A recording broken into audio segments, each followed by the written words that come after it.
genocide, the deliberate killing of a large group of people, especially those of a particular ethnic group or nation.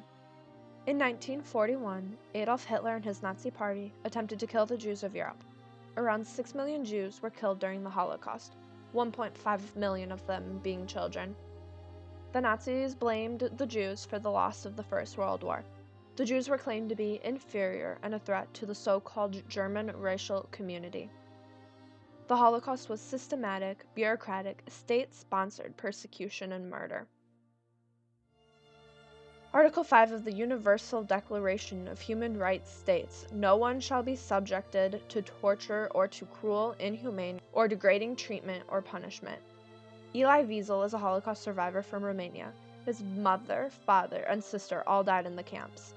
Wiesel was sent to Auschwitz and Buchenwald and was freed when Buchenwald was liberated in 1945. 10 years later, Wiesel wrote the book Night, describing his experience during the Holocaust for the others. It was a memory that Wiesel infused with lessons on the dangers of indifference. The book describes the experience that Wiesel had with brutal honesty, from his first day in camp when he was forever separated from his mother and sister, to the hunger, the beating of his father, the sickness, and the overall darkness encompassing these places and events. Wiesel writes it all. A horrifying and extremely moving document. In 2006, Oprah chose the book for her book club, where it then spent 80 weeks on the bestseller list. 3 million copies were sold, and Oprah traveled with Wiesel to Auschwitz. What a place. Yeah, what a place. What a place. What is it even coming back now? Difficult? Each time I come, I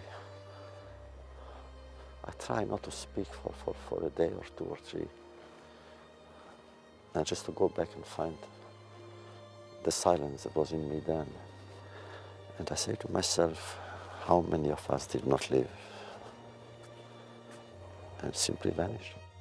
Now, over 6 million copies have been sold and has been translated into 30 languages. We have to be continually aware of the human capacity for evil.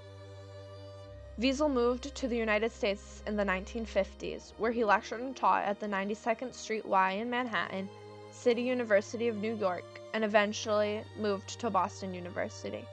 In 1961, the Holocaust became more mainstream after the trial of Adolf Eichmann. This led to more survivors starting to talk about their stories. Wiesel, who died at age 87, paved the way for the future of Holocaust remembrance. He helped shape how the world remembers the Holocaust, as well as helped to shape the memory and attempt to prevent future atrocities. Wiesel was an advocate to make sure that people knew about the Holocaust in an attempt to prevent something as horrific from happening again. With human rights abuse, with prisoners, nothing is worse for a prisoner than to feel that he or she is forgotten. Usually the tormentor, the torturer, uses that argument to break the prisoners, saying, nobody cares. Nobody cares. We need to care. Advocate groups have formed to help prevent more lives from being taken from genocide. Since the Holocaust, millions have lost their lives or been forced to flee in countries such as Cambodia, Bosnia, Rwanda, and Darfur. By joining together, we could put an end to genocide. The group United to End Genocide believes that this can be stopped by speaking up, demanding action from authorities, and stopping enablers. If a person suffers, you cannot reduce his or her suffering, but one thing you can attain is that the suffering should not become a source of human nature. What drives you in part is to make sure that memory of the Holocaust remains what? Remains a burning and luminous scar on our very being, now until the end of times.